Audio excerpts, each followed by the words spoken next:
Hello everyone. यथार्थ hospital ने quarter to के धमाकेदार रिजल्ट प्रेजेंट करे हैं। तो दोस्तों आज क्वार्टर टू के रिजल्ट का एनालिसिस करेंगे एंड साथ में ये जानने की कोशिश करेंगे कि क्या यथार्थ हॉस्पिटल का स्टॉक मैक्स हॉस्पिटल के स्टॉक की तरह मल्टीबैगर रिटर्न दे पाएगा। दोस्तों वीडियो में आगे बढ़ने से पहले ये जान लेते हैं कि FY 26 के लिए यथार्थ हॉस्पिटल के मैनेजमेंट का क्या ग्रोथ गाइडेंस था। दोस्तों FY 26 में यथार्थ हॉस्पिटल की मैनेजमेंट लगभग 30% की रेवेन्यू ग्रोथ टारगेट कर रही थी एंड जो इन्होंने अपना EBITDA मार्जिन का गाइडेंस दिया था वो लगभग 24 से 25% के बीच का गाइडेंस दिया था। और दोस्तों बेड एक्सपेंशन कैपेसिटी के बारे में जो गाइडेंस दिया गया था वो ये था कि हम लोग FY 27 तक लगभग हमारी बेड कैपेसिटी 3000 कर लेंगे। मतलब FY 24 की एंड के बाद में इनकी बेड कैपेसिटी लगभग 1500 के आसपास में थी। इनका टारगेट था कि नेक्स्ट 3 साल के अंदर इनकी बेड कैपेसिटी डबल हो जाएगी। तो दोस्तों की जो बेड कैपेसिटी का जो टारगेट था उस पर भी एक बार करंट स्टेटस जानने की कोशिश करेंगे। दोस्तों ये है यथार्थ हॉस्पिटल के क्वार्टर टू के नंबर्स। बात करें रेवेन्यू की तो लास्ट ईयर क्वार्टर टू के अंदर इनका रेवेन्यू था 217 करोड़ रुपए का। वो इस साल बढ़ के क्वार्टर टू के अंदर 280 करोड़ रुपए के आसपास में आया है। मतलब यहां पे रेवेन्यू के अंदर वाईओने पर्सपेक्टिव से 28% की ग्रोथ हुई है। दोस्तों बात करें प्रॉफिटेबिलिटी की, लास्ट ईयर क्वार्टर टू के अंदर इनका प्रॉफिट लगभग 31 करोड़ रुपए का था। इस साल क्वार्टर टू के अंदर इनका प्रॉफिट आया है 41.30 करोड़ रुपए का। मतलब प्रॉफिट के अंदर लगभग 33% की ग्रोथ है। दोस्तों बात कर ले बिट्टा मार्जिन की। दोस्तों लास्ट ईयर क्वार्टर टू के अंदर इनका बिट्टा मार्जिन था 25% का। इस साल क्वार्टर टू के अंदर इन्होंने बिट्टा मार्जिन प्रेजेंट किया है 23% का। तो दोस्तों अभी सवाल ये है कि जब EBITDA मार्जिन यहाँ पे थोड़ा श्रिंक हुआ है तो प्रॉफिट में 33% से ग्रोथ क्यों आई है। दोस्तों इनकी P&L स्टेटमेंट के अंदर क्वार्टर टू के अंदर इनका एक अदर इनकम का सेक्शन है जिसके अंदर 9 करोड़ की इनकम हुई है। मतलब इन्होंने जो QIP के द्वारा फंड रेज किया था वो फंड अभी FDs के अंदर पड़ा हुआ था तो उस पर एक इंटरेस्ट इनकम आया है, उसको यहाँ पे अदर इनकम में दिखाया है 9 करोड़ रुपए का अमाउंट। उसकी वजह से इनका प्रॉफिट लगभग 33% से ग्रोथ हुआ है। अब दोस्तों एक बार हाफ ईयर के पर्सपेक्टिव से इनका नंबर देख लेते हैं। तो हाफ ईयर के पर्सपेक्टिव से इनका जो लास्ट ईयर के फर्स्ट हाफ के कंपैरिजन में इस साल 25% की रेवेन्यू ग्रोथ हुई है। एंड बात करें प्रॉफिट ग्रोथ की तो इनका लास्ट ईयर H1 के अंदर प्रॉफिट था 61 करोड़ रुपए का एंड इस साल जो प्रॉफिट आया लगभग 83 करोड़ रुपए का है। मतलब यहाँ पे प्रॉफिट की ग्रोथ लगभग 30 से 35% के बीच में हुई है।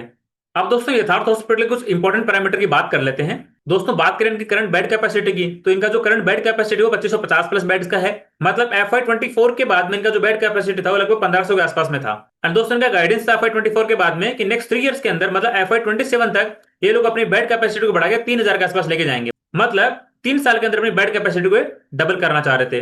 तो दोस्तों की बेड कैपेसिटी की ग्रोथ के बारे में बात करना चाहें तो इन्होंने 1.5 साल के अंदर 1000 बेड ऐड कर दिए हैं एंड बाकी के 1.5 साल के अंदर ये लग रहा है कि आराम से लोग 500 बेड यहाँ पे ऐड कर सकते हैं। तो इनका जो गाइडेंस था बेड एक्सपेंशन का वो इजीली लग रहा है अचीव कर लेंगे। दोस्तों बात करें बेड ऑक्यूपेंसी रेट की। दोस्तों इस साल क्वार्टर टू के अंदर इनका जो बेड ऑक्यूपेंसी रेट आया वो 66% का है।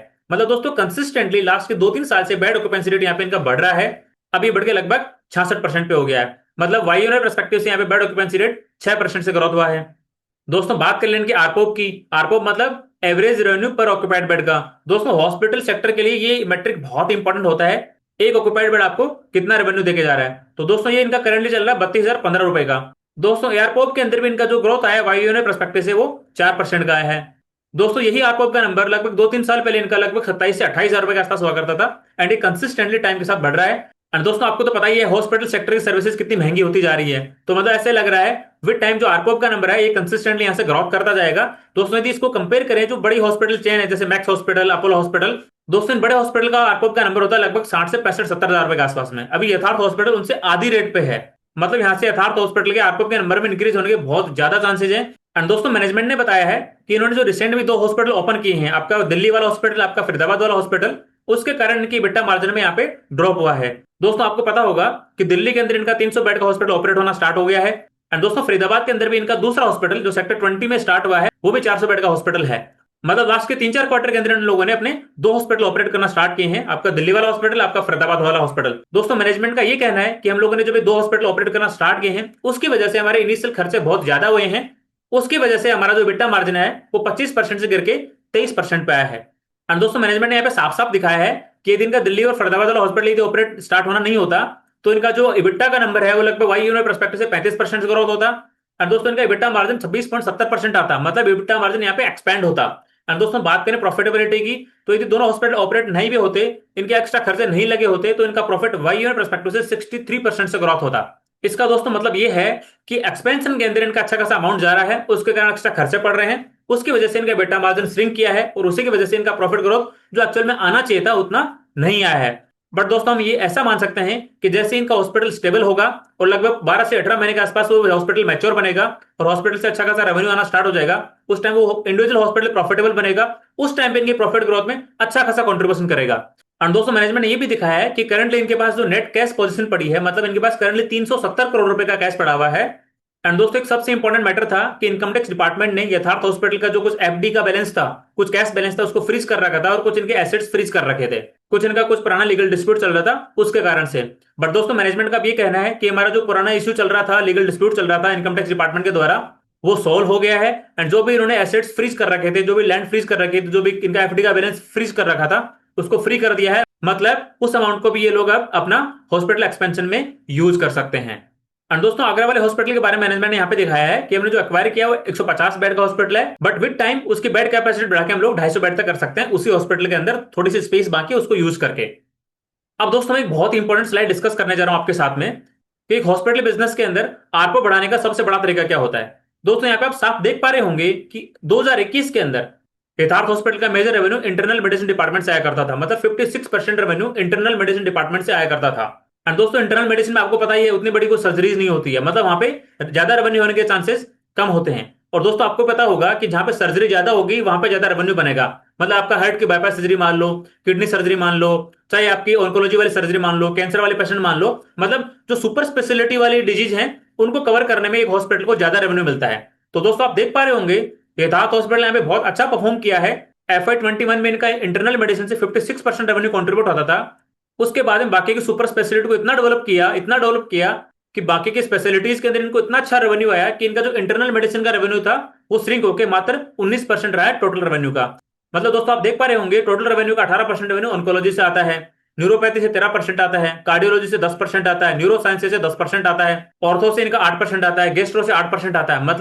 मतलब वो जो मेजर सुपर स्पेशलिटीज हैं जहां पे सर्जरी होती है, बड़े रेवेन्यू का चांस बनता है, वहां से इनका मेजर रेवेन्यू आना स्टार्ट हो गया है। और दोस्तों जो बड़े हॉस्पिटल्स हैं, चाहे मैक्स हॉस्पिटल ले लो चाहे अपोलो हॉस्पिटल ले लो, उसके अंदर भी जो सुपर स्पेशलिटी होती है उनका रेवेन्यू का परसेंटेज ज्यादा होता है। इंटरनल मेडिसिन का रेवेन्यू परसेंटेज केवल 5 से 10% के आसपास ही होता है। दोस्तों यथार्थ हॉस्पिटल उस ट्रैक पे बिल्कुल जा रहा है और जो इंटरनल मेडिसिन का रेवेन्यू का परसेंटेज 19% है उसका भी ये लोग टारगेट कर रहे हैं कि कैसे ना कैसे इसको हम लोग 10 से 15% के ब्रैकेट में लाएं और बाकी की सुपर स्पेशलिटीज हैं उनका रेवेन्यू का नंबर हम लोग यहाँ पे बढ़ाए, ताकि ताकि हमारा जो आरपोक का नंबर है, एवरेज रेवेन्यू पर ऑक्यूपाइड बेड का नंबर, अच्छे से इंक्रीज हो सके।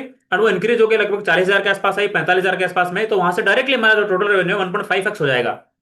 और दोस्तों यहाँ पे आप देख पा रहे होंगे जो इनका नोएडा एक्सटेंशन का हॉस्पिटल है वहां पे ऑन्कोलॉजी वाला डिपार्टमेंट टोटल रेवेन्यू का 18% रेवेन्यू कंट्रीब्यूट करता है। इसी वजह से नोएडा एक्सटेंशन वाले हॉस्पिटल का आरपोप का नंबर लगभग 41,000 रुपए के आसपास है। मतलब जैसे जैसे सुपर स्पेशलिटी वाली सर्विसेज बढ़ेगी तो इनका आरपोप का नंबर उतना ही ज्यादा बढ़ेगा। अब दोस्तों बात कर लेते हैं कि कौन कौन सी जियोग्राफी के अंदर यथार्थ हॉस्पिटल के खुद की ब्रांचेज हैं, खुद के हॉस्पिटल्स हैं। दोस्तों जैसे पता होगा आपको कि नोएडा एक्सटेंशन के अंदर इनका हॉस्पिटल है 450 बेड का, नोएडा के अंदर है 250 बेड का, ग्रेटर नोएडा के अंदर है 400 बेड का, उसके बाद आगरा में इन्होंने कर दिया 150 बेड का, उसको बढ़ा के 250 बेड का करने वाले हैं। न्यू दिल्ली के अंदर है 300 बेड का, फरीदाबाद में जो इनका पुराना हॉस्पिटल था वो था 200 बेड का, और जो फरीदाबाद का सेक्टर 20 के अंदर नया हॉस्पिटल लॉन्च किया वो है 400 बेड का। एंड दोस्तों इनका एक हॉस्पिटल झांसी और अच्छा के अंदर भी है, वो है 305 बेड का। तो दोस्तों इनके टोटल 8 हॉस्पिटल्स हैं अलग अलग लोकेशन पे जहां पे इनका रेवेन्यू मिक्स आ रहा है। तो दोस्तों ये हमने डिस्कस करेंगे यथार्थ हॉस्पिटल के क्वार्टर के नंबर्स। दोस्तों नंबर्स के बाद थोड़ा समराइज कर लेते हैं। दोस्तों रेवेन्यू ग्रोथ के टर्म में इनका जो गाइडेंस था लगभग 30% का, उसके आसपास इन्होंने रेवेन्यू ग्रोथ करी है। दोस्तों बात कर ले बिट्टा मार्जिन की, तो इनका बिट्टा मार्जिन का गाइडेंस था 24 से 25% का, वहां पे थोड़ा मिस किए हैं बिकॉज जो दो नए हॉस्पिटल आए हैं वहां पे इनका खर्चा ज्यादा हो गया है, जिसकी वजह से इनका बिट्टा मार्जिन डाउन गया है। दोस्तों बात कर ले प्रॉफिटेबिलिटी की, तो इनका प्रॉफिट का नंबर लगभग 33% से वाई ग्रोथ हुआ है। तो दोस्तों इसके नंबर काफी सही लग रहे हैं। एंड जो यथार्थ हॉस्पिटल ग्रोथ ट्रेजेक्टरी है, जो मैनेजमेंट ने गाइडेंस दे रखा था रेवेन्यू ग्रोथ का, उसको आराम से फुलफिल किए जा रहे हैं। एंड दोस्तों जो इनका गाइडेंस था बेड कैपेसिटी एक्सपेंशन करने का, लगभग 1500 बेड से 3000 बेड तक जाने का 3 साल के अंदर, मतलब FY24 के बाद से लेके FY27 तक, उस बेड कैपेसिटी के टारगेट अचीव करने के लिए भी ये लोग ऑन ट्रैक चल रहे हैं। बिकॉज अभी तक इनके लगभग 2500 बेड हो गए हैं, तो नेक्स्ट 1.5 साल के अंदर इनको लगभग 500 बेड और लाइव करने हैं। तो आराम से इनका जो गाइडेंस था एक्सपेंशन का बेड कैपेसिटी का, उसको भी अचीव कर लेंगे। अब दोस्तों डिस्कस कर लेते हैं कि यथार्थ हॉस्पिटल के स्टॉक के अंदर इन्वेस्टमेंट की अपॉर्चुनिटी बनती है या नहीं बनती है। दोस्तों यथार्थ हॉस्पिटल को एक बार इसके जो पीयर्स हैं उनसे कंपेयर कर लेते हैं। दोस्तों हॉस्पिटल सेक्टर के अंदर दो सबसे बड़ी चेन है, वो है max hospital and Apollo hospital. दोस्तों मैक्स हॉस्पिटल का जो रेवेन्यू ग्रोथ है लगभग 20 से 25% के आसपास में होता है, एंड अपोलो हॉस्पिटल का जो रेवेन्यू ग्रोथ है लगभग 15 से 20% के आसपास में होता है। बट दोस्तों यहाँ पे यथार्थ हॉस्पिटल का रेवेन्यू ग्रोथ लगभग 25 से 30% के बीच में होता है। और दोस्तों बात कर ले वैल्यूएशन की, दोस्तों मैक्स हॉस्पिटल का स्टॉक लगभग 90 के प्राइस टू अर्निंग रेशियो पर ट्रेड कर रहा है। और दोस्तों बात करें ईवी टू बिट्टा की, तो मैक्स हॉस्पिटल का स्टॉक लगभग 50 से 51 के ईवी टू बिट्टा पे ट्रेड कर रहा है।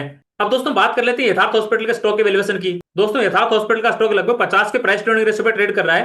एंड दोस्तों बात करें ईबी टू बिट्टा की तो वो लगभग 26 के आसपास में।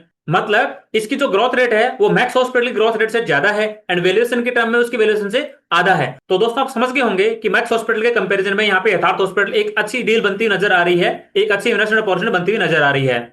दोस्तों ये मेरी तरफ से कोई स्टॉक रिकमेंडेशन नहीं है, आप लोग अपनी खुद की रिसर्च करना, खुद का एनालिसिस करना, उसके बाद में ही डिसाइड करना कि कौन से स्टॉक के अंदर आपको इन्वेस्टमेंट करना है। एंड दोस्तों यदि आपका कोई डिफरेंट ओपिनियन है या फिर कोई क्वेरी है तो कमेंट सेक्शन में पूछना बिल्कुल मत भूलना। एंड दोस्तों यदि वीडियो आपको अच्छा लगा तो लाइक जरूर करना। एंड दोस्तों चैनल को सब्सक्राइब करना बिल्कुल मत भूलना, बिकॉज क्वाड्रेटो का अर्निंग सीजन चल रहा है, बहुत सारी कंपनीज के रिजल्ट आ रहे हैं, उनमें से जो हाई ग्रोथ करने वाली कंपनीज होगी उनके क्वाड्रेटो का रिजल्ट का एनालिसिस करके वीडियो बना के मैं यहाँ पे अपलोड करने वाला हूँ, जो आपको हेल्प करेगा आपके पोर्टफोलियो को रिस्ट्रक्चर करने में। ठीक है दोस्तों, आज के वीडियो में इतना ही, मिलते हैं नेक्स्ट वीडियो में, तब तक के लिए थैंक यू।